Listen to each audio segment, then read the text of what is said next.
Bienvenue dans ce journal de campagne. Depuis Libreville au Gabon, le candidat du PDG, Ali Bongo Ondimba, poursuit sa tournée au nord du pays. Il s'est rendu dans les localités de Menkombo, Boué et Ovam. Le point avec notre envoyé spécial Douglas Toutouma.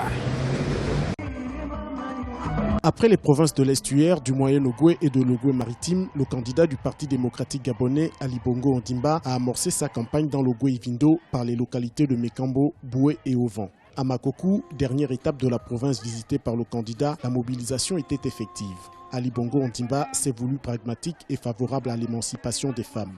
Grâce à votre soutien, moi Ali, je ferai en sorte que la femme gabonaise puisse être totalement émancipée, indépendante, autonome. Plus de discrimination. Et les hommes, entendez-moi bien, pourquoi je dis ça? Parce que la femme gabonaise est fidèle et loyale. Elle ne trompe pas. Quand elle a donné son soutien total. Elle n'est pas comme ces hommes qui vous disent oui le jour et la nuit vous poignardent. Au stade d'Alexandre Samba de Makokou, Ali Bongo a dit tout faire pour garder la confiance du peuple qui constitue son principal soutien contre ses détracteurs et adversaires politiques. Il pensait qu'Omar Bongo Ondimba allait prendre un d'entre eux pour dire bon tiens, viens diriger le Gabon. Et ça s'est pas passé comme ça. Aujourd'hui, ils veulent liquider le fils de celui-là. Eh bien mes chers compatriotes, grâce à vous, ils n'arriveront pas. Parce qu'Ali, il est protégé par vous tous. Voilà la protection d'Ali. Le peuple gabonais. Surnommé Mohamed Ali dans cette élection présidentielle, le champion du Parti démocratique gabonais n'a pas caché sa détermination à infliger un chaos à ses adversaires au soir du 27 août 2016. Jean Ping se présente désormais comme son principal challenger après le ralliement à sa candidature des candidats Ginzo Bandama et Casimir Oyemba.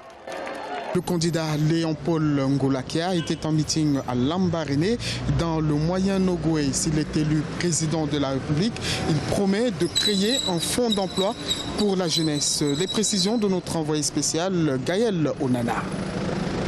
Les défis de la jeunesse étaient au centre du discours du candidat indépendant Léon-Paul Ngolakia à Lambaréné dans la province du Moyen-Ogooué au Gabon. Pour lutter efficacement contre le chômage des jeunes, il mise sur l'entrepreneuriat. S'il est élu président de la République au lendemain du 27 août 2016, il compte créer un fonds qui vise à promouvoir l'auto-emploi chez les jeunes gabonais.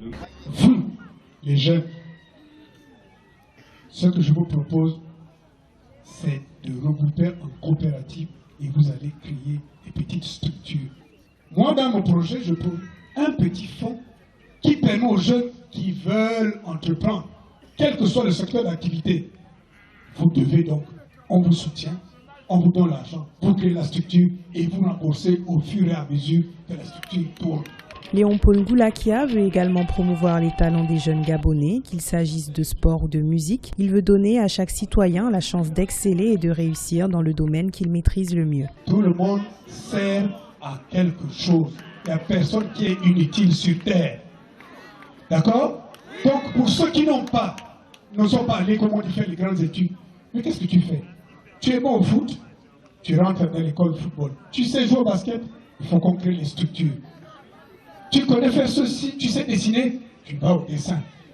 Il faut que chaque talent, on retrouve les talents des chaque Gabonais pour qu'ils ne soient pas oisifs. C'est un candidat à l'écoute des mots de la jeunesse qui s'est présenté à la population de Lambaréné. Démissionnaire du PDG en 2015, c'est sous le mouvement éponyme Patriote républicain dont il est le fondateur que Léon-Paul Ngolakia tentera pour la première fois ce 27 août 2016 d'accéder à la magistrature suprême au Gabon. Le candidat Jean Ping, qui a désormais le soutien de Casimir Oyemba et Guy Zumba Dama, était en meeting en Djoué dans le Haut-Ogooué. Notre envoyé spécial Serge Kofi revient sur ce meeting. Jean Ping poursuit son périple dans les provinces de l'estuaire et du Haut-Ogooué. Ici à Kango, une petite ville de près de 2000 habitants, le souci majeur, selon lui, c'est l'accès à l'école. L'ancien président de la Commission de l'Union africaine a souligné ce qu'il appelle l'urgence de l'éducation. Nos écoles, je les ai visitées ici, certaines n'ont pas de table, n'ont même pas de banc. Parfois, il n'y a pas la craie. Les dispensaires, il n'y a pas de médicaments. Alors, nous allons changer tout ça. L'éducation pour tous, la santé pour tous, l'eau et l'électricité pour tous, la route pour tous. C'est ce que chante la chanson. Selon Jean Ping, le Gabon est aujourd'hui dans une impasse et la plupart des citoyens sont exclus de cette richesse. Il entend changer cette réalité s'il est élu au soir du 27 août. Voici ce programme. Il est écrit. Ce n'est pas les histoires de l'égalité des chances ou je ne sais pas quoi. C'est écrit. Et dedans, je vous propose comment ce rêve peut se réaliser. Il va se réaliser. Il est là, lisez-le et dites-nous ce que vous en pensez. Si vous pensez qu'il faut améliorer quelque chose, dites-nous. On va l'améliorer. Mais ce programme indique que si nous ne faisons pas ce qui est là-dedans, vous nous changez, vous prenez d'autres. Le ralliement des candidats au Yemba et Nzubadama. Il se présente face à ses compatriotes comme l'unique alternative au président Ali Bongo Ondimba. Ben Moubamba, candidat à l'élection présidentielle du 27 août au Gabon, appelle le peuple gabonais à mettre fin au système du régime en place. Les précisions avec Gaël Onana. Bruno Ben Moubamba représente l'Union du peuple gabonais UPG à l'élection présidentielle du 27 août 2016. Il prône la fin de ce qu'il appelle le système Bongo PDG, un système qui selon lui n'a pas su faire ses preuves. En s'adressant à la foule venue l'écouter à Port-Gentil, il fustige Ali Bongo Ondimba qui selon lui n'arrive plus à contrôler ce système. Le problème c'est que le président candidat a voulu assumer un système qu'il ne contrôle pas. Parce que s'il contrôlait le système Bongo PDG, on n'aurait pas vu la démission de Guidou Bandama, l'ancien président de l'Assemblée nationale, celui-là même qui l'a assis sur le fauteuil présidentiel. Dans son projet de société, Bruno Ben Moubamba dit vouloir instaurer une meilleure gouvernance au Gabon, une gouvernance qui serait basée sur la redéfinition du rôle de l'État, la réduction du chômage et le développement du secteur privé. Des mesures en vue de mettre en place une vraie transition gabonaise, une transition qu'il juge indispensable pour rendre au Gabon sa crédibilité au niveau international. On n'aurait pas humilié devant le monde entier le président de la République du Gabon. On la jette devant le président de la République, un président qui laisse faire ça et qui accepte ça, c'est que ce président n'a plus aucun pouvoir. Qu'est-ce qu'on attend ? Qu'est-ce qu'on attend pour lancer la transition gabonaise? Ancien candidat indépendant à l'élection présidentielle de 2009, Bruno Ben Moubamba avait observé pendant la campagne électorale une grève de la faim pour dénoncer une mauvaise organisation du scrutin. Avec son slogan « Le Gabon d'après », Bruno Ben Moubamba a réitéré à la population de Port-Gentil venue pour l'écouter son engagement à normaliser le pays pour, comme il le dit lui-même, donner un sens aux souffrances de ceux qui souffrent.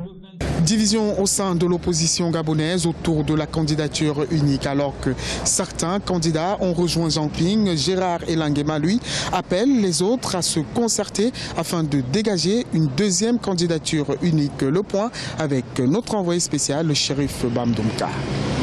Gérard Elangema, le candidat de l'Union nationale Amour, s'insurge contre la démarche ayant conduit au ralliement d'une partie de l'opposition à Jean Ping. Au cours d'une conférence de presse tenue au siège de son parti à Libreville, il dénonce notamment le manque de consensus et la marginalisation de certains candidats de l'opposition. Alors qu'il fut question d'une consultation commune en mettant en place des mécanismes de transparence et d'objectivité, force est de constater à ce jour que les mauvaises pratiques tant décriées contre le PDG ont finalement pris place au sein de l'opposition. Comment comprendre qu'à cette heure où les Gabonais aspirent au changement véritable, excusez-moi du propos, une bande de personnes décide de se mettre ensemble pour imposer aux autres leur choix. Au moment où les camps se constituent avec d'un côté le ralliement d'une partie de l'opposition à Jean Ping et de l'autre le camp présidentiel, Gérard Elangema se positionne en indépendant et prône la neutralité. Il appelle par contre les autres candidats à une concertation urgente afin de désigner leur candidat unique. Je lance un appel aux autres candidats à nous retrouver d'ici dimanche pour envisager ensemble l'avenir dans l'intérêt bien compris du Gabon. Cette nouvelle division au sein de l'opposition pourrait, selon les observateurs, ouvrir une vanne à Ali Bongo Ondimba qui se présente à sa propre succession. La campagne électorale s'achève le 26 août prochain. Les candidats ont encore quelques jours pour convaincre les populations à adhérer à leur projet de société. Merci d'avoir suivi ce journal de campagne depuis Libreville au Gabon. À très bientôt sur Africa 24.